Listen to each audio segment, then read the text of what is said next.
আসসালামু আলাইকুম প্রিয় শিক্ষার্থী বন্ধুরা। আমরা আজকে আবার হাজির হলাম ত্রিকোণমিতি অধ্যায়ের আরেকটি পর্ব নিয়ে। তো এর আগের যে দুটি পর্ব দেখিয়েছিলাম, ওই দুটি পর্বে অ্যাকচুয়ালি আমরা আলোচনা করেছিলাম ত্রিকোণমিতির বেসিক নিয়ে। অর্থাৎ ত্রিকোণমিতি সম্পর্কে জেনেছিলাম, ত্রিকোণমিতির অনুপাত সম্পর্কে জেনেছিলাম, তারপর ত্রিকোণমিতির কিছু সূত্র সম্পর্কে আমরা জেনেছিলাম। আশা করি ওই দুইটা ক্লাসে যা যা বুঝিয়েছিলাম ওই বিষয়গুলো নিয়ে তোমাদের কোনো কনফিউশন নাই। ত্রিকোণমিতি সম্পর্কে বেসিক ধারণা তোমরা ওইখান থেকে পেয়ে গিয়েছো। আর আশা করি অনুপাত এবং ত্রিকোণমিতির যে কয়েকটা সূত্র আছে ওই সূত্রগুলো তোমাদের আহ আয়ত্তে চলে এসেছে। তো আজকে আমরা যেটা করবো সেটা হলো আজকে আমরা কিছু অঙ্ক দেখাবো, ম্যাথ দেখাবো। ম্যাথেরও কয়েকটা পর্ব হবে, তো দেখি আজকে আমরা কয়টা ম্যাথ করাতে পারি, বা তো দেখি আজ আমরা কয়টা ম্যাথ করতে পারি। চলো লেটস গো। এখানে দেখো আমি আহ ত্রিকোণমিতির অনুপাত যেগুলা ওগুলো লিখে রাখছি, আবার এদিকে যে কয়েকটা সূত্র ছিল ওই সূত্রগুলো লিখে রাখছি। এখানে টোটাল সূত্র আসলে হচ্ছে কয়টা? 9টা। গত ক্লাসে দেখিয়েছিলাম, আমি লিখছি 3টা। বাকি সূত্রগুলো কই? বাকি সূত্রগুলো হচ্ছে আহ এখান থেকে তুমি দুইটা দুইটা করে আরো সূত্র বের করে নিতে পারবো, তাহলে 9টা হয়ে যাবে। ওকে, চলো তাহলে আমরা আমাদের ম্যাথে ফিরে যাই। আমি যে ম্যাথগুলো করাবো এগুলো তোমাদের বইয়ে আছে, বইয়ে দেওয়া আছে। আমরা একটু প্রথম ম্যাথটা দেখি। এই ম্যাথগুলা তোমাদের বইয়ে দেওয়া আছে। তো প্রথমে দেখো, এখানে বলছে থিটা কোণের জন্য অতিভুজ সন্নিহিত কোণ ও বিপরীত বাহু নির্ণয় করো। আচ্ছা, সন্নিহিত কোণ মানে হচ্ছে কি? সন্নিহিত কোণ মানে হচ্ছে ভূমি। সন্নিহিত কোণ মানে কি? ভূমি। আর বিপরীত বাহু মানে হচ্ছে লম্ব। ঠিক আছে, আশা করি তোমাদের মনে আছে। এখন দেখো, এখানে আমাকে অতিভুজ সন্নিহিত কোণ বা ভূমি এবং বিপরীত বাহু বা লম্ব কোনটা সেটাকে আইডেন্টিফাই করতে বলছে। আমি বলছিলাম কি, আহ সন্নিহিত কোণ আর বিপরীত বাহু, অতিভুজ ফিক্সড, অতিভুজ সবসময় সেম থাকে। তিনটা বাহুর মধ্যে যে বাহুটা সবচেয়ে বড়, অথবা এই 90 ডিগ্রি অ্যাঙ্গেলের বিপরীতে যে বাহুটা, সেটাই হলো অতিভুজ। বাকি থাকে সন্নিহিত কোণ আর বিপরীত বাহু। সন্নিহিত কোণ আর বিপরীত বাহু কেমনে চিনবো? সেটা হচ্ছে কোণের উপর ভিত্তি করে। তো প্রথমে আসো, কোণের উপর ভিত্তি করে আমরা এখানের মধ্যে অতিভুজ কোণটা, সমকোণের এই যে এটা 90 ডিগ্রি অ্যাঙ্গেলের বিপরীত এটা না, 90 ডিগ্রি অ্যাঙ্গেলের বিপরীত এটা না, তাহলে প্রতিভুজ হলো এখানে। অথবা সবচেয়ে বড় বাহু কোনটা? এটা না, তাহলে এখানে অতিভুজ 17। এবার সন্নিহিত কোণ। সন্নিহিত কোণ কাকে বলি? সন্নিহিত কোণ মানে ভূমি। সন্নিহিত কোণ বা ভূমি কাকে বলা হয়? টি কোণের যেটাকে টিটা ধরতে বলে, ওই টিটার একদম কাছাকাছি যে বাহুটা থাকে, কাছাকাছি দুইটা বাহু থাকে, একটা প্রতিভুজ থাকে, আরেকটা যেটা থাকে সেটাকে আমরা বলি সন্নিহিত কোণ বা ভূমি। তাহলে এখানে টিটার কাছাকাছি কে? এই বাহুটা না? হ্যাঁ, তাহলে এখানে সন্নিহিত সন্নিহিত বাহু। আচ্ছা সরি, আমি এখানে বাহুর কোন দিকে বলছি? সন্নিহিত বাহু। তাহলে এখানে সন্নিহিত বাহু হচ্ছে কত? 15। আর বাকি যেটা থাকে টিটার বিপরীতে যেটা থাকে সেটা হলো বিপরীত বাহু। বিপরীত বাহু কত? 7, সরি 8। কত? 8। বুঝা গেছে? সেম ভাবে এটাও যদি আমরা দেখি, এখানে অতিভুজ। অতিভুজ হলো কোণের 90 ডিগ্রির বিপরীতে যেটা, সেটাই তো অতিভুজ, তাই না? এখানে অতিভুজ পি, আমি সংক্ষেপে লিখতেছি। তারপর হলো আহ এইটার একদম কাছাকাছি বাহু হচ্ছে কে? কিউ। তাহলে এটা হলো সন্নিহিত বাহু কিউ। তারপর থাকে কি? বিপরীত বাহু তাহলে আর। এটার বিপরীতে যেহেতু এটার অবস্থা আর এর অবস্থান, তাহলে বিপরীত বাহু আর। ক্লিয়ার? এরপর এখান থেকে আমরা বের করে নিই এই যে টিটার বিপরীতে হচ্ছে কি? ইএফ। তাহলে অতিভুজ ই এফ। 90 ডিগ্রির বিপরীতে হচ্ছে কি? ইএফ। তাহলে অতিভুজ ইএফ। টিটার একদম কাছাকাছি কি আছে? টিটার একদম কাছাকাছি সন্নিহিত বাহু কি? F G. ঠিক আছে। এরপর আহ টিটার বিপরীতে এই এই বাহুটা না, তাহলে ইজি। বিপরীত বাহু হলো কি? ই জি। বুঝে গেছো? আই হোপ কোনো কনফিউশন আর থাকবে না। এরকম করে বুঝতে পারছো তো? তাহলে এরপর আমরা পরের অঙ্কে চলে যাই। এরপরের কোশ্চেনটা দেখো, tan এ সমান 4/3 হলে, tan এ সমান 4/3 হলে এক কোণের জন্য অন্যান্য ত্রিকোণমিতিক অনুপাত সমূহ নির্ণয় করো। অর্থাৎ আমাকে এখানে tan এর মান দেওয়া আছে, টোটাল অনুপাত হচ্ছে কয়টা? 1 2 3 4 5 6। এখানে যে বলা হলো অন্যান্য ত্রিকোণমিতিক অনুপাত সমূহ, তার মানে আমার এখানে tan এর মান দেওয়া আছে, আমাকে বাকি যে 5টা অনুপাত আছে ওই 5টা অনুপাতের ওই 5টার অনুপাত বের করতে বলা হলো। আচ্ছা ফাইন। তাহলে এখন দেখো, এর আগে একটা জিনিস তোমাদেরকে আরেকবার বলে রাখি, এর আগেও তোমাদেরকে বলেছিলাম পিথাগোরাসের একটা কি আছে, উপপাদ্যের সূত্র আছে না? পিথাগোরাসের একটা উপপাদ্যের সূত্র আছে, সেটা হলো কি, অতিভুজ স্কোয়ার ইজ ইকুয়াল টু লম্ব স্কোয়ার প্লাস ভূমি স্কোয়ার। অর্থাৎ আহ, অতিভুজ স্কোয়ারের মান বের করতে গেলে তোমার এই সূত্রটা লাগবে। সাপোজ ধরো আমাকে একটা এরকম সমকোণী ত্রিভুজ দেওয়া আছে, ঠিক আছে? এটা অতিভুজ, এটা আমি যদি এটাকে কোণ ধরি তাহলে এটা ভূমি আর এটা লম্ব। ওকে, এবং বিষয়টা হচ্ছে, তোমাকে ধরো ভূমি আর লম্বের মান দেওয়া আছে কিন্তু অতিভুজের মান বের করতে বলা হয়েছে। তখন অতিভুজের মান বের করতে হলে তোমার এই সূত্রটাকে কি করতে হবে? ব্যবহার করতে হবে। আবার ধরো তোমাকে ভূমির মান দেওয়া, ভূমি এবং অতিভুজের মান দেওয়া আছে কিন্তু লম্বের মান দেওয়া নেই, লম্বের মান বের করতে বলা হচ্ছে। তখন তোমাকে কি করতে হবে? ভূমির লম্বের মান বের করার জন্য লম্বের সূত্র অ্যাপ্লাই করতে হবে। এটা থেকে আমরা কি করতে পারি? লম্বের সূত্র অ্যাপ্লাই করতে পারি। কিভাবে? আমরা জাস্ট অতিভুজটা এদিকে রেখে দিলাম, অতিভুজ স্কোয়ার, ভূমিকে পক্ষান্তর করে এদিকে নিয়ে আসলাম, ভূমি স্কোয়ার, তাইলে আমার কি বের হবে? লম্বের মান বের হবে। এটাই হচ্ছে সূত্র। একইভাবে ভূমি বের করতে বললে আমাকে, তখন অতিভুজ স্কোয়ার ঠিকই থাকবে এদিকে, অতিভুজ স্কোয়ার ঠিকই থাকবে, মাইনাসে লম্ব ভূমিটা এদিকে চলে আসবে, ভূমি পক্ষান্তরে এদিকে চলে আসবে, সরি সরি লম্বের ক্ষেত্রে লম্ব এদিকে চলে আসবে ভূমি বের করতে হলে। তবে আমার এখানে কি ভূমির মান বের হবে। তার মানে আমাকে দুইটা বাহুর মান দেওয়া থাকলে আরেকটা বাহুর মান বের করার জন্য এই তিনটা থেকে যে কোনো একটা সূত্র অ্যাপ্লাই করতে হবে। অতিভুজের মান বের করতে বললে এই সূত্র, ভূমি লম্বের মান বের করতে বললে এই সূত্র, আর ভূমির মান বের করতে বললে এই সূত্র। ক্লিয়ার? আচ্ছা, তাহলে আমাকে এখানে tan এর মান দেওয়া আছে, আমাকে এখানে কিসের মান দেওয়া আছে? tan এর মান দেওয়া আছে, তো আমি লিখবো দেওয়া আছে tan হ্যাঁ সমান 4/3। আমি একটা ত্রিভুজ আঁকি, একটা ত্রিভুজ আঁকলাম। ওকে, তো এখন এখানে দেখো tan মানে কি? tan মানে হলো লম্ব বাই ভূমি। তাহলে আমি এদিকে যদি একটু লিখি লম্ব বাই ভূমি, তার মানে কি দাঁড়াচ্ছে? তার মানে এখানে 4 হচ্ছে লম্ব, tan এর সূত্রের উপরে যেহেতু লম্ব তার মানে 4 উপরে আছে, তাহলে 4 হচ্ছে লম্ব আর 3 হচ্ছে কি ভূমি।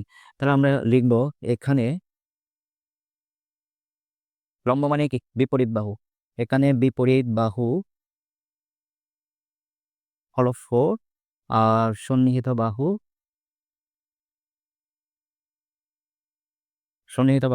3। দ্যাট মিনস আমাকে এখানে এখন কি করতে হবে? tan এর মান দেওয়া আছে, আমাদেরকে বলছে বাকি অনুপাতগুলো বের করো। বাকি অনুপাতের মধ্যে যেমন ধরো সাইন থিটার মান বের করতে হবে। সাইন থিটা হচ্ছে কি লম্ব বাই অতিভুজ। তাহলে আমার সাইন থিটার মান বের করতে গেলে আমার এখানে ধরো লম্ব তো দেওয়াই আছে, ভূমিও দেওয়া আছে, সাইন থিটার ক্ষেত্রে তো আমার অতিভুজের মান লাগবে, লাগবে না?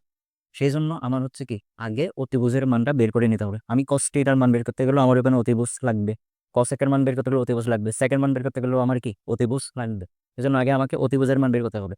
অতিভুজের মান বের করার ক্ষেত্রে সূত্র হচ্ছে কি অতিভুজ স্কোয়ার সমান লম্ব স্কোয়ার প্লাস ভূমি স্কোয়ার।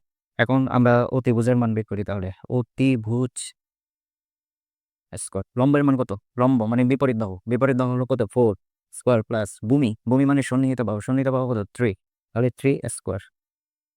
অতি ভুজ সমান 2টা 4 গুণ করলে 16, 2টা 3 গুণ করলে কত? 9। অতি ভুজ সমান 25, সরি এখানে স্কোয়ার হবে। এখন আমার লাগবে শুধু অতিভুজের মান, অতিভুজ স্কোয়ারের মান 9। তাহলে আমি এখান থেকে কি করবো? স্কোয়ারটা তুলে দিব। এখান থেকে স্কোয়ার তুলে দিলে এই পাশ থেকে স্কোয়ার তুলে ফেললে এই পাশে কি চলে আসবে? রুট চলে আসবে। এবং √25 মানে হলো কি? √25 মানে হলো পাই। √25 মানে হচ্ছে কি পাই। কারণ কিভাবে? 2টা 5 গুণ করলে 25 হয় না? এখন 2টা √5 মানে হলো কি? 2টা √5 মানে হলো কি পাই। এটা তো ক্লিয়ার? অতিভুজ বের করে ফেলছি। এখন আর আমার এগুলোর মান বের করতে কোনো সমস্যা নেই। সুতরাং আহ, সুতরাং এখন আমি লিখে ফেলতে পারি সাইন এ সমান সাইন মানে লম্ব বাই অতিভুজ, তাহলে লম্ব হচ্ছে কত? লম্ব হচ্ছে 4 আর অতিভুজ 5। তারপর কস, আচ্ছা কস লিখবো না, সাইনের বিপরীত হচ্ছে কে? কসেক না? তাহলে লিখি কসেক সমান বিপরীত, তাহলে 5 উপরে চলে যাবে, 4 নিচে চলে আসবে, যেহেতু কসেক সাইনের বিপরীত। তারপর কস, কস সমান ভূমি বাই অতিভুজ, তাহলে ভূমির মান কত? ভূমির মান সন্নিহিত বাহু, সন্নিহিত বাহু মানে কি? ভূমি 3। তারপর নিচ ভূমি বাই অতিভুজ, অতিভুজের মান 5। কসের বিপরীতকে সেক, তাহলে এখানে লিখো সেক ইজ ইকুয়াল টু 5 উপরে চলে যাবে, 3 নিচে চলে আসবে, যেহেতু এর বিপরীত। এবার টেনের মান দেওয়া আছে আমার এখানে, টেনের মান লিখতে হবে না, আমার এখানে লাগবে কি? কটের মান। কট হচ্ছে টেনের বিপরীত, তাহলে টেনে হচ্ছে 4/3, তাহলে এটা 3/4 হয়ে যাবে। এই হচ্ছে অঙ্ক শেষ, এতটুকু পর্যন্ত শেষ। এটা হলো 1 নম্বর। তাহলে বাহুর মান, আমি এখানে বাহুর নামগুলো লিখি নাই, মানগুলো এখানে লিখে দিই। অতিভুজ হলো, আচ্ছা আগে বিপরীত বাহু কত? 4। আর আমি যদি এটাকে কম ধরি, তারপর সন্নিহিত বাহু 3, অতিভুজ আমরা কত পাইলাম? পাইলে শেষ, এতটুকু ক্লিয়ার? Okay fine. এরপর আমরা আরেকটা অঙ্কে যাই। অঙ্কগুলো করতে পিথাগোরাসের উপপাদ্যের সূত্রটা অবশ্যই মুখস্থ রাখতে হবে। আচ্ছা, এরপর আমরা পরবর্তী অঙ্কতে যাই। ওকে, আমরা পরের প্রশ্নে যাই। আমাদেরকে এখানে বলছে এ বি সি সমকোণী ত্রিভুজের একটা ত্রিভুজ থাকবে না, তার নাম থাকবে হচ্ছে কি? এ বি সি সমকোণী ত্রিভুজের বি কোণ, বি থাকবে, বি কোণটি হচ্ছে কি? সমকোণ। তাহলে এখানে এই যে সমকোণ, এটা সমকোণ না, এটার নাম হবে বি, পুরো ত্রিভুজের নাম হবে কি? A B C. এবিসি সমকোণী ত্রিভুজের বি কোণটি সমকোণ tan এ সমান 1 হলে, tan এ সমান 1 হলে 2 sin a into cos a সমান 1 এর সত্যতা যাচাই করো। তাহলে আমাকে এটা সমান 1, এটার সত্যতা যাচাই করতে হবে। কিসের উপর ভিত্তি করে? tan a সমান 1 দেওয়া আছে, ওটার উপর ভিত্তি করে। তাহলে আবার লিখি, দেওয়া আছে tan a সমান 1। আচ্ছা, আমরা জানি এরকম ক্ষেত্রে তোমরা একটু মাথায় রাখবা, এই সিচুয়েশনের ভিতরে এটা তো ভগ্নাংশ আকারে নেই, তাই না? আহ, নিচে কিছু নাই মানে নিচে একটা 1 আছে, নিচে একটা কি আছে? 1 আছে। আমি যদি সেই অনুযায়ী ধরি, তাহলে এখানে কি দাঁড়ায়? tan মানে হচ্ছে কি? লম্ব বাই ভূমি। tan মানে হচ্ছে কি? লম্ব বাই ভূমি। তার মানে লম্বের মানও 1, ভূমির মানও 1। লম্বের মানও 1, ভূমির মানও 1। আমি 1টা মুছে দিচ্ছি, এটা এখানে আসলে কোনো প্রয়োজন নাই। তার মানে কি দাঁড়ায়? লম্বের মানও 1, এটা হচ্ছে লম্ব যদি আমি এটাকে কোণ ধরি, আর এটা হচ্ছে ভূমি, ভূমির মানও 1। এখন আমাকে বলছে 2 sin theta 2 sin a into cos a সমান 1, তাহলে এখানে আমাকে sin a এর মান বের করতে হবে, cos a এর অনুপাত, মানে sin a এর অনুপাত এবং cos a এর অনুপাত বের করতে হবে। এখন sin a এর অনুপাত বের করতে গেলে আমার কি লাগবে? অতিভুজ লাগবে। cos a এর মান বের করতে গেলে ওখানে আমার কি লাগবে? অতিভুজ লাগবে। এখন এখানে আমার অতিভুজের মান দেওয়া নাই, তার মানে আমার অতিভুজের মান বের করে নিতে হবে একইভাবে অতিভুজের যে সূত্রটা আছে ওটার উপর ভিত্তি করে। অতিভুজ স্কয়ার সমান লম্ব স্কয়ার প্লাস ভূমি স্কয়ার। তাইলে আমি এখানে অতিভুজ, আচ্ছা লিখে দিই, অতিভুজ স্কয়ার সমান লম্বের মান 1, ভূমির মানও 1, স্কয়ারগুলো বসাই দিলাম। অতিভুজ সমান 1 + 1, অতিভুজ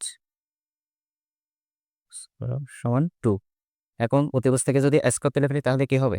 অতিভুজ থেকে স্কয়ার তুলে ফেললে √2 হয়ে যাবে, কারণ এক পাশ থেকে স্কয়ার তুলে ফেললে আরেক পাশে কি হয়ে যায়? √2 হয়ে যায়। তার মানে অতিভুজ মানে হচ্ছে এখানে কত? √2। এখন আমি কি করব? এখন ওই যে আমার এখানে সাইন আর কসের কথা বলছেন, আগে সাইনের মানটা বের করে নেব। সুতরাং সাইন এ সমান, সাইন মানে লম্ব বাই অতিভুজ, লম্ব হচ্ছে কত? 1 আর অতিভুজ √2। তারপর কসের মান বের করব, কস সমান, কস হচ্ছে ভূমি বাই অতিভুজ, ভূমির মান হচ্ছে কত? 1 আর অতিভুজের মান 2। আচ্ছা, সাইন আর কসের মান পেয়ে গেলাম। এবার আমি লিখব এখন আহ আচ্ছা এখন লিখবো না, বাম পক্ষ লিখতে পারি, লেফট হ্যান্ড সাইড, যেহেতু এখানে কি দুইটা পক্ষ আছে। হ্যাঁ, আমার এই পক্ষ থেকে এই পক্ষ এটা আনতে হবে, 2 sin a ইন্টু কস এ, তাহলে সমান 2 সাইন এর মান হচ্ছে কত? 1/√2 ইন্টু কস এর মান হচ্ছে কত? 1/√2। আচ্ছা, ওকে ফাইন। এখন এখানে কি করব? এখানে তেনোটাই গুণ দিয়ে আছে না, তাহলে আমরা গুণ করি। 2 উপরে না নিচে? 2 অবশ্যই উপরে, নিচে কিছু নেবেন একটা কি আছে? 1 আছে, নিচে কিছু নেবেন একটা 1 আছে। তাহলে 2 এর সাথে এই 1 1 গুণ হবে, 2 একে 2, 2 একে 2, উপরে থাকবে 2, নিচের দুইটা 2 একসাথে গুণ করলে কত আসে? মনে রাখবা 2টা √2 গুণ করা মানে তোমার শুধু একটা 2, 2টা √2 গুণ করা মানে 2টা √2 না, রুটের যে কোনো একই ধরনের দুইটা সংখ্যা গুণ করলে তুমি সেখান থেকে একটা সংখ্যা পাবা। তাহলে এই দুটোটাও যদি গুণ করি তাহলে পাবো 2, 2 আর 2 কাটা গেলে তাকে 1। এখন মিলছে, 1 আসছে। তাহলে এই এতটুকুই, বুঝতে পারছো? আশা করি কোনো কনফিউশন নাই আর। তাহলে এর পরের অঙ্কে যাই আমরা। ওকে, আমরা এবার পরবর্তীতে অঙ্কতে যাচ্ছি। দেখো আমি এখানে সাইনের অন্যান্য অনুপাতগুলো লিখে রাখছি। এবার লম্ব বাই ভূমি, লম্ব বাই অতিভুজ, ভূমি অতিভুজ ওগুলো বাদ দিয়ে এই সূত্রগুলো লিখছি। এগুলো আগের ক্লাসে আলোচনা করা আছে, মিস করে গেলে তোমরা আগের ক্লাসগুলো একটু দেখে নিও। তো দেখো এখন এখানে আমাকে বলছে প্রমাণ করো tan θ প্লাস cot θ সমান sec θ ইন্টু cosec θ। এটা আমাকে প্রমাণ করতে বলা হচ্ছে, অর্থাৎ এটা থেকে এই জিনিসটা বের করে আনতে বলা হচ্ছে। তো প্রমাণ করতে বলা মানে লেফট হ্যান্ড সাইড আমরা বাম পক্ষ দিয়ে প্রমাণ শুরু করবো। বেশিরভাগ সময় আমাদের প্রমাণ শুরু হয় বাম পক্ষ দিয়েই। প্রমাণের অঙ্কগুলো অনেক সময় চাইলে তুমি ডান পক্ষ দিয়েও করতে পারো। আমরা বাম পক্ষ দিয়ে করতেছি tan θ প্লাস cot θ, এটা ওকে। এখন কথা হচ্ছে আমি tan θ থেকে তো সরাসরি sec θ যেতে পারবো না, কারণ tan θ কোথাও sec θ কথাটা নাই, ওই জিনিসটা নাই। একেবারে cot θ থেকে তো আমি sec বা cosec কোথাও যেতে পারবো না, কারণ cot এর সূত্রগুলোতে sec বা cosec এরকম কোনো কিছু নাই। তাহলে sec θ তে যাওয়া যাবে যদি আমি কি করি, cos থেকে সেকে যাওয়ার একটা অপশন আছে, sec θ তে যাওয়ার একটা অপশন আছে, sec θ তে যাওয়ার একটা কি অপশন আছে। আবার ওই sin θ থেকে cosec θ তে যাওয়ার একটা কি আছে অপশন আছে। তাহলে আমরা কি করব, এখন tan θ থেকে আমরা দেখি কিসে যাইতে পারি। tan θ থেকে আমরা তোমার sin θ বাই cos θ তে যাইতে পারতেছি না? অবশ্যই পারতেছি। এখন আমি sin θ cos θ গুলো কেন আনতেছি, কারণ আমার cosec θ বা sec θ তে যাইতে হলে sin বা cos দিয়ে যাইতে হবে, এছাড়া আর কোনো অপশন নাই। সেম ভাবে cot θ এর সূত্র হচ্ছে কি, cot θ এর অনুপাতে সূত্র হচ্ছে cos θ বাই sin θ। ঠিক আছে, এবার ভগ্নাংশের যোগের মতো এই দুইটা লসাগু নিব, cos θ ইন্টু sin θ লসাগু নিলাম। cos θ দিয়ে তোমরা তো লসাগুর অঙ্ক জানো, তাই না? ভগ্নাংশের যোগ দিয়ে জানো। তাহলে দেখো cos θ আর sin θ, cos θ থেকে cos θ কে বাদ দিও, sin θ থাকবে, sin θ এর সাথে sin θ যোগ হবে তাহলে sin স্কোয়ার θ। একইভাবে sin θ দিয়ে এখানে sin θ কে বাদ চলে যাবে, cos θ থাকবে, cos θ এর সাথে cos θ গুণ করলে cos স্কোয়ার θ। ওকে, এবার দেখো sin square θ plus cos square θ কার সূত্র? sin square θ plus cos square θ সমান 1। তাহলে এখানে sin square θ plus cos square θ জায়গায় আমি শুধু কি বসাই দিলাম, 1 বসাই দিলাম। তারপর এখানে cos θ ইন্টু sin θ, তাহলে 1 বাই cos θ ইন্টু, আমি আলাদা করে ফেলতে পারতেছি, আমি এটার সাথে 1 এটার সাথে একবার, 1 এটার সাথে একবার, এভাবে আলাদা করে ফেলতে পারবো। তারপর 1 বাই cos θ কার সূত্র? 1 বাই cos θ হলো sec এর সূত্র, তাহলে sec θ ইন্টু 1 বাই sin θ কার সূত্র? 1 বাই sin θ হলো cosec এর সূত্র, তাহলে 1 বাই sin θ যাবে আমি কি বসাবো, cosec θ বসাবো। তাহলে মিলছে sec θ ইন্টু cosec θ।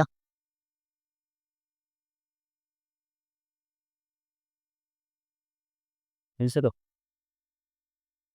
অঙ্কটা ক্লিয়ার? কনফিউশন আছে? ওকে ওকে, আমরা আরেকটি অঙ্কে চলে আসলাম। এখানে দেখো, এখানে প্রমাণ করতে বলা হচ্ছে sec square θ plus cosec square θ is equal to sec square θ ইন্টু cosec স্কোয়ার θ। তো অর্থাৎ আমাকে এই sec square θ plus cosec square θ থেকে আমার এই মানটা বের করে আনতে হবে, অর্থাৎ এখানেও বামপক্ষ ডান পক্ষের বিষয়। এখানে আমরা বামপক্ষ নিয়ে করবো, অর্থাৎ লেফট হ্যান্ড সাইড নিয়ে করব sec square θ plus cosec square θ। আচ্ছা, sec θটার সূত্র কি? sec θটার অনুপাতের সূত্র কোথায়? sec θ অনুপাতের সূত্র 1 বাই cos θ। তাহলে এখানে আমরা 1 বাই cos θ লিখে দেবো, 1 বাই cos, এখানে যেটা স্কোয়ার আছে স্কোয়ারটা বসাবো, plus cos square θ plus 1 by cosec square θটার সূত্র কি?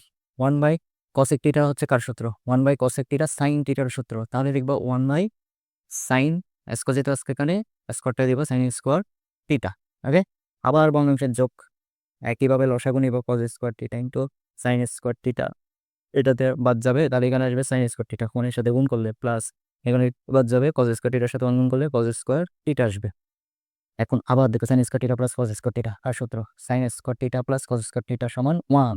তাহলে এখানে 1 বসাই দিব এটার জায়গায়, এটা cos স্কোয়ার θ ইন্টু sin স্কোয়ার θ, আলাদা আলাদা করে ফেলবো, 1 বাই cos স্কোয়ার θ ইন্টু 1 বাই sin স্কোয়ার θ।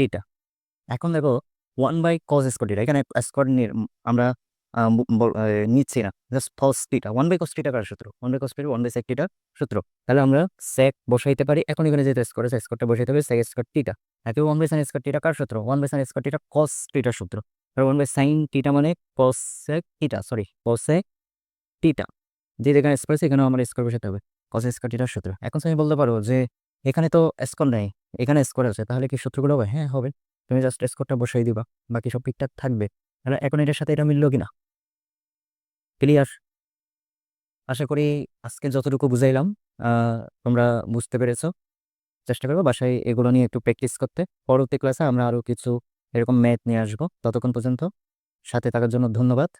আর তোমরা লাইক করো, কমেন্ট করো, সাবস্ক্রাইব করো। আর বিশেষ করে তোমাদের ফ্রেন্ডের কাছেও ভিডিওগুলো ফরওয়ার্ড করিও, যাতে তারাও দেখে উপকৃত হতে পারে। তুমি যদি একটু উপকৃত হও তাহলে তোমার বন্ধুদেরকে একটু উপকার করো। ধন্যবাদ এরকম ক্লাসটা দেখার জন্য।